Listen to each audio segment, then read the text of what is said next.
Hello, my name is Artsy Sister, and today I wanted to talk to you about video games that assemble the team well and that they have good character dynamics. So I don't know if that's gonna fit in the whole title. So yeah, moving along. So then, like the first one on the shopping block is Astalon Tears of the Earth. It's like a weird indie game that nobody played except me.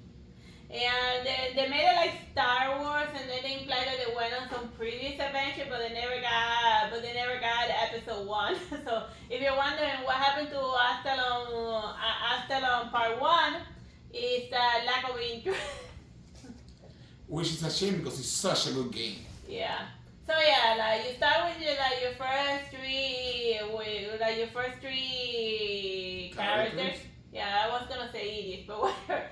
And then within the tower that you're exploring, to search, like they're in a quest to because the water of their village is getting poisoned. So then they follow a river to see where the source of the poison is coming from in order to deal with that. And then they arrive at a Gorgon tower, which is a tower full with like monsters that are called Gorgons, and then the Gorgon tower is full of monsters called Gorgons. And that's sort of the berserker eat your heart out. Eat it. So then, while in the tower, they meet two other party members that eventually join their team, and he also meets his past, his future self that gives him an item in order to like advance the main plot. So that also counts as him acquiring a new party member. That's also his that is also his future self. So what makes this party fun or well built? Well, it's just that like they balance each other well. You got like the rogue, the knight, and the magic user. But most of the time you're just gonna be using these two. Because most of the things are like in ridiculous range. But occasionally you will use the knight in order to clear paths, and he also has like the highest defense stack. But if you give him like the long range blade, like the Zelda blade, he becomes useful. But because of my playstyle that is more range style, then I just end up using these two a lot more. Oh, and also like a character that shows up later, the one that lifts us blocks, the way that he like he throws stuff at you is a lot like he reminds me a lot of like the Super Mario, the mushroom guy, the Toadstool. And then like he throws like little heavy objects at the enemy in an arc. So that one's also useful as far as range is concerned. So yeah. And character-wise, they play well with each other. And, yeah, like the little background story that this guy's father died, and then they got raised by the magic guy. And also the final boss has an interesting backstory that he got abandoned by his parents in like a monster-infested tower because they were part of a cult. And they needed a human sacrifice for the Gorgons, and then the Gorgons, instead of eating the final boss, they raised the kid into being the final boss. But then once you get into the tower, the Gorgons be like, I don't know what this poison you're talking about. We're not the ones who are doing it. It's like the little human because it wants revenge against the humans for like abandoning them in a monster-infested tower. So in fact, the Gorgons were blameless in this because they weren't the one who were poisoning the water. And yet these three questing heroes went up out there and murdered them for a crime that they didn't commit. Well, it's interesting because in the game, the Gorgons, they don't understand why they're getting attacked, and then that doesn't come full circle until this guy's demon, which is another character. One demon, the Titan of Epitemeos, the Titan of Time. The Titan of Time. That whenever they die, they get reset. They get resetted to the beginning. But while they're in death, they're dead, the Titan also amplifies their stats even before sending it back. So then, in the only way to like be able to make their character strong, ironically, is to suffer an untimely death. But I guess if you're like really skilled, you could possibly do an entire run where you don't die, and then you don't rely on the Titan of Time's power not even once. But that's easier said than done because it's really easy to die in this game, especially at the beginning. Because among the things that and it's also like a very you barely find any healing items, and that's part of the background story because like you're starting to this game takes place after nuclear annihilation, and I guess because of the radioactivity now there's magic users, radio radioactive magic user. Radioactive. Oh. Oh yeah. This one is Atelier Rorona for the Alchemist of Ireland, but it could also apply to like all of the other Ireland Atelier games. I start with like a standard character. In her case, is the one who helps her out is her rich childhood friend. And then as you go on your little missions and like as you go out and explore the town, you sometimes run into other people that help you out. And then like they join your party because of friendship and stuff, but also you also gotta pay them. But not in the other atelier, but not in like the other ateliers. Only in the Atelier Rorona do you have to pay for the help. And the most expensive one is her alchemist teacher, the Astrid. And then like it's funny how she and they also have like and also when she's doing her overdrive, her teacher shows up in order to like add ingredients to like the killer potion that she's doing in order to like beef up his power. So even though so you can kind of have suspect that whenever she loses in battle, the reason why she gets teleported out of town is because her teacher is following along in the background in order to like bail her out, and whenever she like gets knocked out by a monster. So that's why even though you lose a battle, it doesn't. At least in Atelier Rorona, it doesn't devolve into a game over because her teacher like saves her in. Yeah, her teacher pretends she doesn't care, but she's clearly looking after her in secret, but making sure that she doesn't overbaby her so she can grow as an alchemist. Yeah, because like, she doesn't want to coddle her, as the saying goes. Cause she also doesn't feel like she's a good alchemy teacher because of like it's later explained in the plot that Astrid's teacher was an incompetent alchemist teacher, and Astrid ended up learning everything all on her lonesome while trying to help her teacher not get run out of town. And then that's why Astrid hates everyone in Ireland, because they ran out her teacher who died in exile and in poverty. Like, I don't want to play that Atelier game that they're alluding to there. Yeah, that was a very depressing Atelier. So that's why if you start playing Atelier Rorona, that's why her teacher is so bitter and angry and jaded, because of the adventures that she went through in like the past. So yeah, and there are other characters that is Burger, who's like a prince, but not a prince because they became a republic. Yeah, Steinberg, he shows up in a lot of games, even outside of Atelier. Like, yeah. he crosses franchises a lot. Yeah. And he's originally not from Atelier. He's from a completely different game by the same company. But they like him a lot because it's like your classical knight in shining armor who sometimes wears a sash that reminds me of certain. I don't know. Anytime somebody wears like a weird red sash here, don't do it because it reminds people like the Third Reich. It's not a good look. Don't use it. Yeah, especially not on a character called Steinberg. Steinberg, because it also makes it sound kind of Germany. But Atelier, moving on. This one is Bloodstain. It's the Ritual of the Night. Now, is it the Ritual of the Night? Oh no, Curse of the Moon. I got both of them confused because it has Sangetsu in both of them, but we're spoken more about the second part where he acquires the characters that help him out in battle via various quests. It's not as straightforward as the first part where he defeats a boss and then he recruits a character. You know, very simple, straightforward, and they'll be like, oh, we're on our way to fight the final boss, and then they'll be like, alright, sign me up. No. In this one, it makes him jump through a lot of hoops, and even after acquiring them, you can sometimes lose him because of like weird plot related things. Like, remember when we sat on that chair? Mm-hmm. Like in like Ritual of the Night, where you sit on a chair, Hollow Knight style, and then like, but there's like a weird creature in the background. But in this one, when you sit on the chair, the weird creature actually attacks you. And it triggers like a huge, weird optional boss fight. Was it optional or was it mandatory? No, that was mandatory. I forgot. It's been a while since I played Curse of the Moon. And since I played Curse of the Moon and like Ritual of the Night, but all of the skins are kind of mixed up in the head. But this one is where you recruit like the person.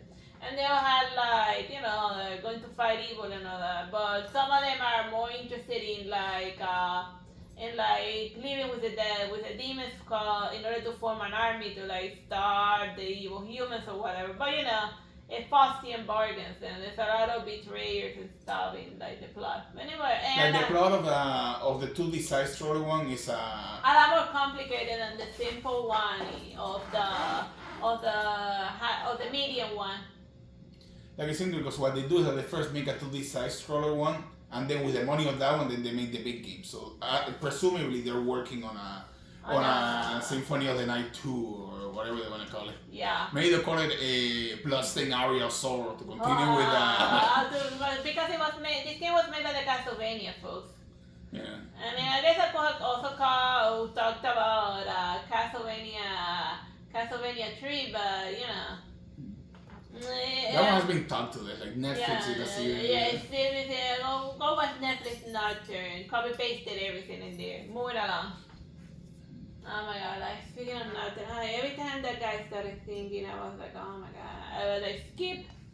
He's not a good singer. Oh yeah, this one is Dragon Age Origins. So of all of the Dragon Ages that are my favorite, I have played this game to that, which is why it's very hard to like get that Xbox 360 to read the disc because it got a lot of scratches. I don't even scratch that disc; it just gets naturally scratched from like the spinny disc thingy. So yeah, you get to pick 5 origins or maybe 6 depending on whether you're an elf who's a magic user or an forest elf or a daily shelf. Or whether you have tattoos or not as a dwarf. Because if you have tattoos, you start in the Carta, but if you don't, then you start as an aristocrat. Or you can start as a castless, 100% at the bottom of the barrel. Yeah, you're not even in a gang. You're like at the bottom of the barrel. But yeah, like I have played all of the origin ones, and even within your like origin story, you also get like little party members that help you. Like in one of them, you end up getting like party help because I played the elf, which is the most recent one, the one I streamed. And then I was in my arranged marriage when a bunch of drunken human noblemen showed up, and then they took the woman away. So then to do evil bad guy stuff. So then since I was playing as an elf woman, I also got kidnapped. So then the first party member that you get is another poor woman that got kidnapped, and then you're fighting your way out of there with you, and also your cousin also comes to bail you out. So then that's the first way that you get your first party members to fight, in a very organic way. You both have a goal you want to achieve, escape the evil human layer, and then afterwards you get recruited by the Great Wardens, and like it's interesting, the main character gets recruited here instead, because normally it's like the main character who's recruiting people, but this time you're the one that gets like recruited into your goal into the Great Wardens. Cause the alternative is you either go to jail for like killing a rich evil human, or you join the army to go like fight darkspawn and demons. So you better. My option is death or a violent death fighting monster. So then you join the Great Wardens. And then as a Great Warden, you eventually start recruiting all of the other folks, and then sketchy individual. But Moringa, like the one that shows up in the front cover, Moringa, she joins you because her mother told her so. That was, you gotta join them because I told you so. And then the other one, Liliana joins you because God told her to. She had a baby. Well, the maker is what they call it. Because God told me that I had to help you in battle. And then they were like, okay. Sure. Yeah, welcome aboard. But you think that it's completely different from Baldur's Gate, that they all join together because they have brain parasites up there. Very yet a little. So they have brain parasites up there, you know what? Out the brain. Like Baldur's Gate is not on this list, right? Nope. Like I don't feel they did a good job in Baldur's Gate when it comes to gathering the idiots. Like if you, the only reason why the party members are together is because they got like brain parasites in their brain. Then also the motivation of the enemy army changes from act to act. Yeah, like at first it started like cultist people that genuinely believed in the in like Mother Brain or whatever whatever it's called. I didn't finish it. FYI, I didn't finish Baldur's Gate. I got to like the end after I defeated like the blood chick. I was like, oh my god, I'm done. I am so done. I just quit very close to the finish line, and not because I was doing bad. I just like I'm out. I'm gonna because all the DLC of Elden Ring showed up, and then I never went back to it. You know. But back to driving. Yeah. So then like yeah, and the party's balanced, and like you get your Templar Alistair because it's like the other Grey Warden rookie, you know. That's like helping. When I'm rookie, he's like a second year student, yeah, but he's also as fresh as Daisy as you are. And then you both end up dealing with an army battle that's way above their pay grade, and then they get saved by Moringa's mother, Flemeth, because the Darkspawn they threaten everyone. So then, since you have a common goal to defeat the Darkspawn, and then you are together, but Moringa doesn't really want to help you on that.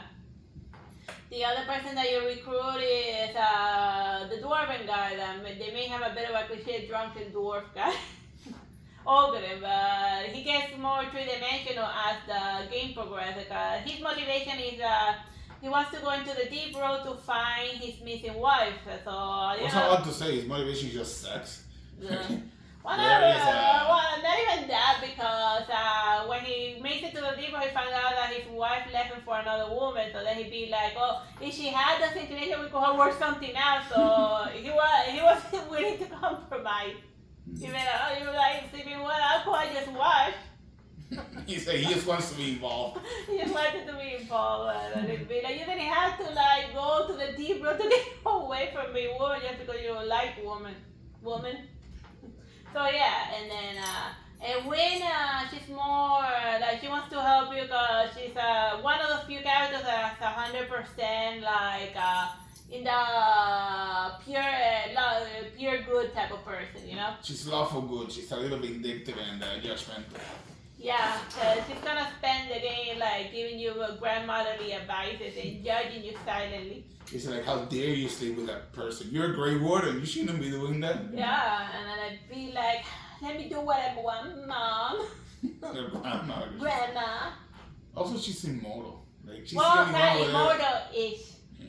Yeah, because she's possessed by a spirit, not a demon. But then again, spirits can become demons. So but what did you say? She just possessed, and then like the spirit, whenever she's like about to kick the bucket, it gives her like a huge magic boost, and then it's called the vessel of the spirit. But then after she uses that point, she becomes stunned for like 3 minutes on. She suffers a bunch of debuffs, so it's something that you gotta use very sparingly. Like only use it if you're like back against a corner, like if there's absolutely no other way to get around that problem. But yeah, and what's the other one that we got? Oh yeah, Shell, the DLC character. You recruit him after like with a controller, but then since it doesn't work, then he ends up like joining you because he's just bored and has nothing better to do. But she ends up being more 3D when you take her into the deep road and she recovers her past, and she discovers that she was somebody that used to care about the fate of others when she recovers her dwarven memories. There's also Stan who murdered a bunch of children. Yeah. because he freaked out because he lost his sword. Yeah, he had no business being a warrior if he freaked out because he lost his sword. Like they can try to explain to you that the sword's like his soul, but like he freaked out because he misplaced a sword and slaughtered a village. Yeah. And the sword wasn't even there. Yeah. He just went on a killing spree. So yeah, he's misogyny, the character. Yeah. Well, I guess he will be. I guess he will fall under chaotic neutral. More evil. I mean, the guy likes to chain. Yeah, he likes to chain up. Yeah, if you play as a female character, you're gonna get all the misogyny out of it. But it's fun to have like as one of your underlings the biggest misogyny. The biggest misogyny in like the worst. You're a woman. You should be needing clothing and tending children, not with a sword. So you must not be. So you must not be a woman. Okay, what brought this? What about this one? You want to see what I do with my sword? Yeah, so one of these things must not be true, you know? And then at the end, he ends up respecting you after you, like, decapitate the archdemon. And yeah. Oh, so I got the respect of the misogynist guy. Hooray! Whatever. What was the other? Severin, the Oh, guy yeah, who the the South guy African who guy. he will sleep with you no matter what, even if Yeah. he hates you. Yeah. Like Theron, also like his character, the way he talks, and like He sounds like Jesargo. not so much Jesargo too, but like the voice actor is Jesargo, but he also like if you play Baldur's Gate and then go play Dragon Age Origin, you notice that the characters are very similar in as far as motivation. It said that one has brain parasites and a vampire, while the other guy's trying to leave. Oh, you're thinking of Astarion. Astarion. Yeah, They're very similar to Astarion, while the other guy's trying to leave a cult of assassins, the crows. Alright, I will say this now. I did not care for Astarion. This is my I do not care for the Godfather moment. Yeah. So yeah, well, as you can see, we didn't care. What's going on? Oh, it's because it's been a long time. Okay, back. It's just that we spent a long time without touching it, so then this thing with the screensaver mode. Oh yeah, and now Dragon Age. I think we've been talking about Dragon Age for hours. Yeah, it's already been 27 minutes. We spent like 10 minutes on Dragon Age alone. Now to spend 2 minutes in Ender Magnolia. Oh yeah. So yeah, at the Magnolia. You get the party members by giving them a royal beating. It's that type. But what's interesting is you use the party members even since it's exclusively side scrolling by just pressing the button. But when you sit on the bench, you get like the little backstory. And they play off of their nonsense very well. So yeah, but then they did it okay, but in Ender Magnolia they refined story. Yeah, they refine the story, and like the most interesting one of all of your party characters is not her. That's not her Magnolia. It's called Ender Magnolia because of her, because that's her name that you find out in the end. Yeah, the guy's called Lilac, right? Lilac. Yeah. Like the story of the samurai or the samurai number 7 of how he betrayed his creator because he was just a sadistic lunatic. They also seem to hint at another Ender Magnolia where they're gonna be doing samurai stuff. Yeah, like a lot of samurai stuff. I would just focus more on like the samurai dude. Maybe they'll call it Ender Cherry Blossom or something. Ender Cherry Blossom. Ugh. Ender Sakura. Oh, and yeah, Ender Sakura. Yeah, we call it now. The next one is gonna be Ender Sakura. Yeah. Okay. So yeah, just like we predicted, moving along because we spent a lot of time talking about Dragon Age.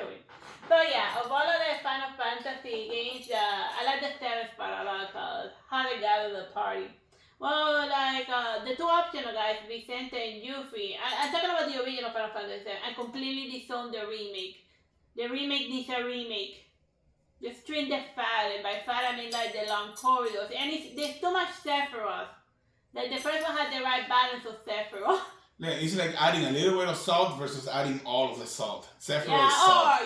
Or adding, Sephiroth like the sherry on top of the sundae. But I don't want to eat a whole vase filled with cherries. No. You need more ice cream than It's like, cherries. why was Sephiroth at the very beginning of the game just hanging out with Cloud for like 2 seconds?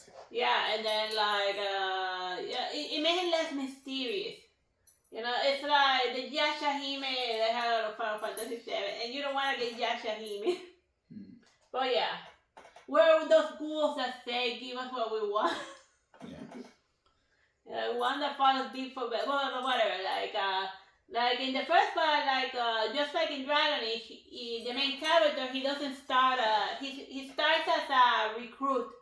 Like he got recruited into joining Avalanche, so he's not like recruiting idiots into his party yet. And even like how the other people join him, it's not like he asks them, oh, join me in my team. The only people that he does that for is Yuffie and Vicente. All the other ones organically because of plot reasons end up joining him. You know, like she's the one who recruited him into her eco-terrorist organization. Into PETA or Greenpeace. Into like violent Greenpeace. No, into Green War. Yeah. No, like Greenpeace or Green War. They're not doing peaceful stuff. They don't throw ketchup at art piece and no. They grow and blow up nuclear power plants or the gaming equivalent of that. Like this group is not peaceful at all. They're very serious about saving the planet. Bayard originally was very blasé about having killed 10,000 people in his last bombing. Like they were killing the planet, so they had to die.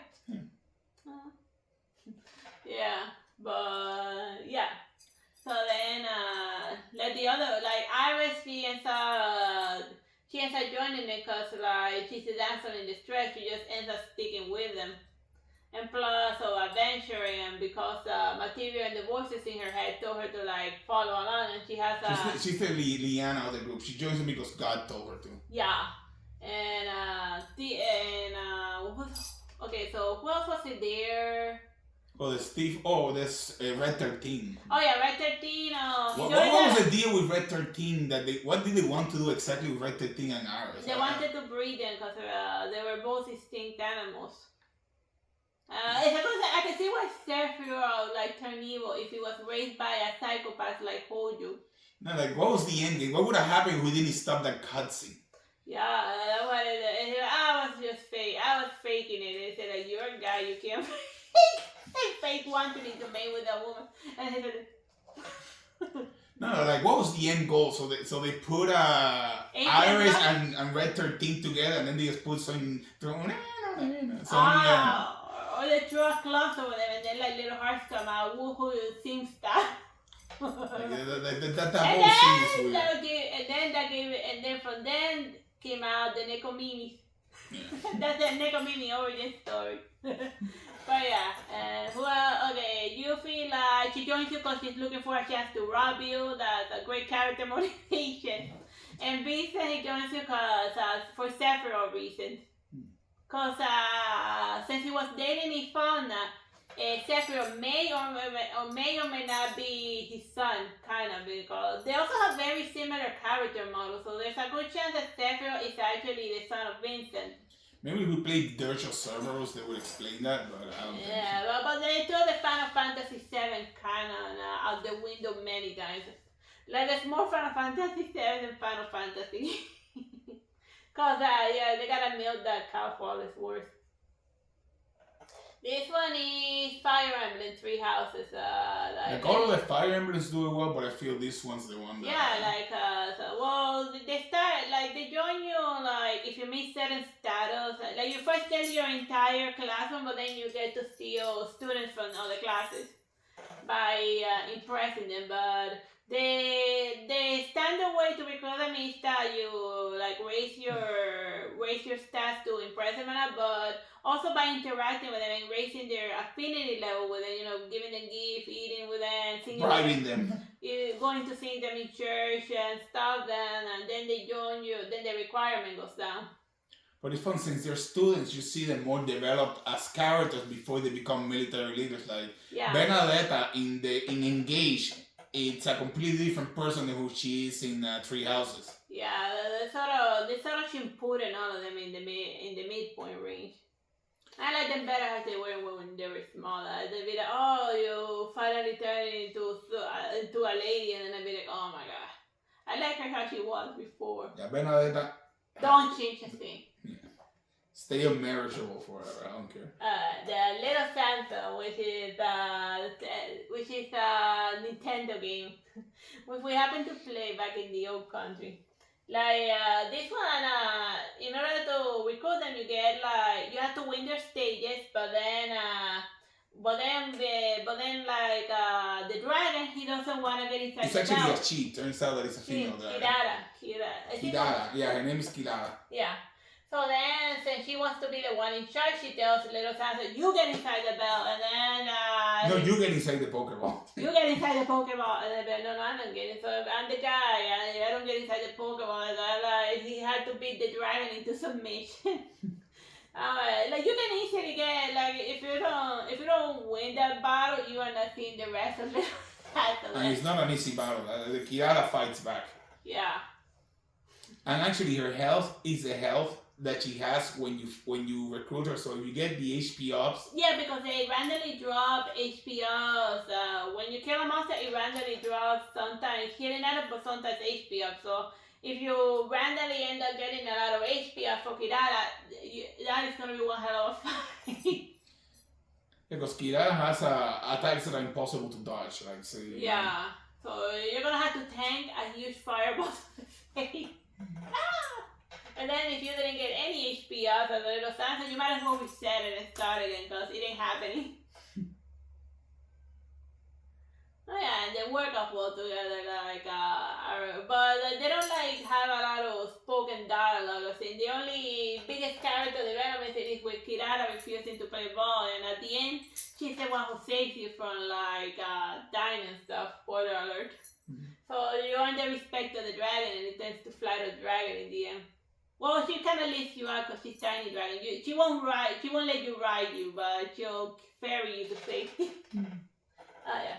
And this one is Radiata story. Like the whole Radiata story is never mind that it's about like stopping the end of the world because of dragons. The whole game is about recruiting a bunch of characters, and like they all have like ridiculously long. Some are simple, others got like ridiculously long, complicated quests. But of all of the RPG games, this one has like the most characters that you can recruit into your party. You can only use 4, but yeah, you have the option of like swapping them out for like hundreds of choices. And the people who you end up choosing, they each have really complicated stories that. Yeah, in order to like recruit them and stuff. Like it's not easy, and like they're very miserable quests because since the game is running on like a timer, because this game it has a clock and you can't ignore the clock because the plot moves forward whether you're ready for it or not.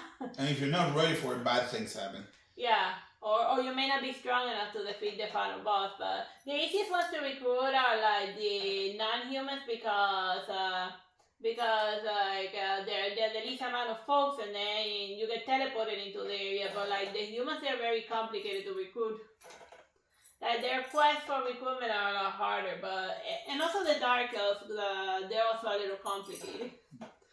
Like I could sit here talking about all of the random quests, but yeah. And don't get too attached to this chick. She's the final boss. Well, not the final boss.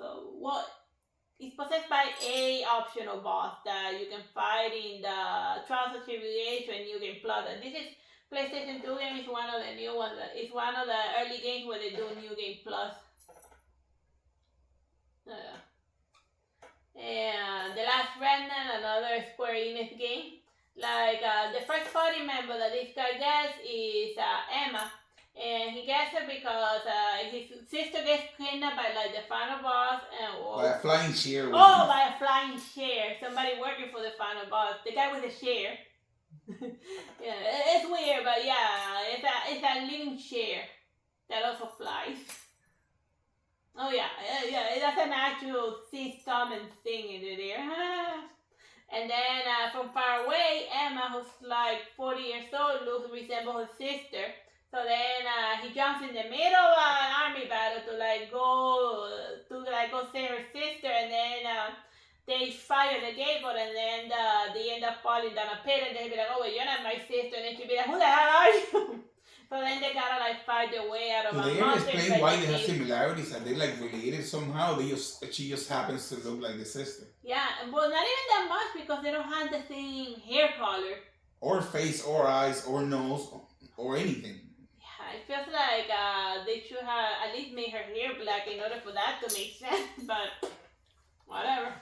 Well, halfway through the plot, they kill her, and then he romances his daughter, who also looks like her. Yeah, that also looks like her mom. But yeah, it felt like he was gonna have like a nice romance either between him and Lord David or between him and Emma, who was like way older than him. Oh yeah, at the time it's still running. Yeah, still running. I see. Yeah, so that's a lot of fun. And a huge bulk of the characters you get them because Lord David, they're Lord David's entourage. So like if like the Marquis or Prince or King or whatever or whatever they choose or whatever, if the leader guy is like telling his underlings we're gonna work with this guy, and obviously they'd be like, yes sir. The interesting is how you recruit the other ones. The optional. They had like ridiculously long quests. Like a good one, Bowser. You get him by doing some missions where you like rescue people from getting kidnapped and some other stuff. That one is a very early, very powerful character to recruit later on, and also you cannot win the game if you don't recruit the Duke of War, because he has a special ability that drains the mana of the enemy. So then without mana or AP, they can like cast their magic that like instantly KOs your entire party. So you're really gonna need him. And his quest is like jumping through. It's a lot of back and forth. It's a real mess. It is. Yeah, but you genuinely bond with the characters in this one. Yeah, like even like if you take this guy to like talk to like a different cat person, then they talk about the past and whatever. If the cat guy happens to be in your party, but that conversation doesn't get triggered if you run into that guy earlier. And also over here, you don't just see how you build your own party. You also see how the final boss builds his party. Yeah. Like you're seeing not just how you gather your followers, but also how the final boss is building up his army. And they had like an Akatsuki moment where you have to fight each other individual. Yeah, like where you fight the final boss's people and your final boss's people. Yeah, like it's a very crowded army battle type of situation. Like you will be controlling over 100 characters at once at some point, depending on how it goes, or sometimes you may just string down your party. No, because not only do you recruit like the main fighters, but also like the peons, the fodder of the army. The fodder of the army, who are also, they don't have like a plot, but they're equally important because they can synergize with you in order to cast great magic, and you really want to cast great magic in the last round. So yeah, the last run. And it punishes you for, if you think you can train to level up, the bad guys level up with you. You're not going to be able to train to win you. It's a mess. And we got full circle. Bye bye and God bless.